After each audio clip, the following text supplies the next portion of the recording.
కోత కథగా ఉప్పునూరుపడి కాబట్టి మాచర తక్కువ వచ్చింది. అదే మిషన్ కోత అనుకోండి 16, 17 అట్లా వస్తామంటాయి. ఇప్పుడు ఆరబెట్టి నేను బట్టి 8 రూపాయలు ఆరబెట్టి నమ్మనండి. ఎప్పుడు డ్యామేజ్ లేదు. నేను ఎప్పుడమ్మినా ఆ 16 రూపాయలు అమ్మను. నా బొడ్లు ఆగిన కారణం మా తెచ్చిపోయి దున్నుతుంటాయి. అనుభవం ఉంది కదా? అనుభవం ఉందండి.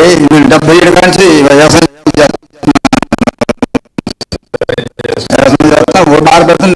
మా కాళ్ళతో దున్నుతుంటే ఆగిన కాలం కూడా తెచ్చిపోతుంది మాకు. నేను మార్చారు లేకుండా ఉన్నప్పుడే వస్తాయి ఇక్కడికి జాతరాను.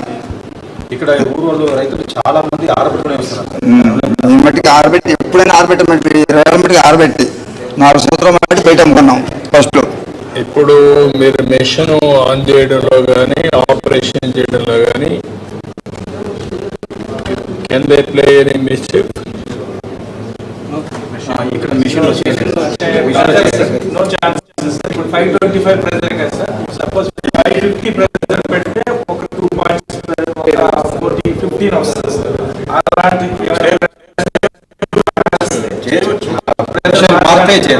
ప్రెషర్ మారితే చేయాలి.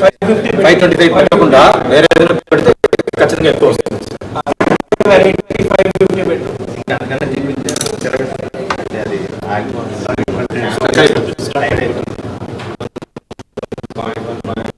ఒక పాయింట్స్ లో తేడా వస్తుంది.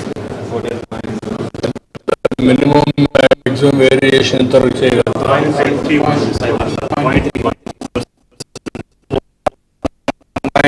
తేడా వస్తుంది.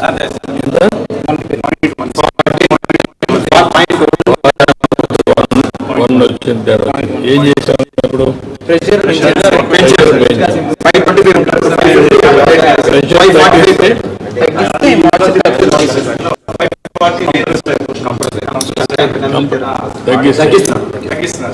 తగ్గిస్తే సరిగా ఐడెంటిఫై చేయండి సార్.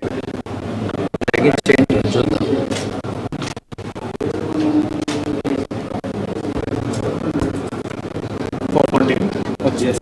తగ్గిస్తే 14 వచ్చింది. పెంచితే 0.13. అంటే ఎంత ఎక్కువ ప్రెషర్ చేస్తామో అంత ఎక్కువ మాయిశ్చర్ కనిపిస్తుంది సార్. తక్కువ చేస్తే మాయిశ్చర్ తక్కువ కనిపిస్తుంది. చెప్పినట్టు ప్రాబ్లం అంతా క్యాలిబ్రేషన్ లో ఉంటుంది sir. Actual calibration legal materials చేస్తుంది సార్. క్యాలిబ్రేషన్ రాంగ్ గా అయితే క్యాలిబ్రేషన్ చేయగలుగుతారు. మనము ప్రతి ఒక్క సీజన్ కు ముందు మన లీగల్ మెటీరియల్ డిపార్ట్మెంట్ బట్టి మొత్తం అన్ని మిషన్ క్యాలిబ్రేట్ చేస్తాం. అప్పుడు చేసినప్పుడు అవి సరే జాగ్రత్త చేయాలి సార్. ఇప్పుడు మనం జనరేట్ చేస్తాం కదా,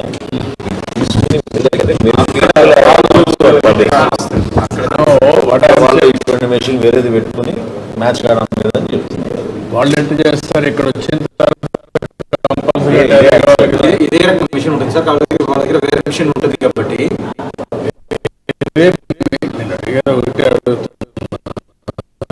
రెండు క్యాల్కులేషన్ ఒక సెకండ్ చేస్తాం.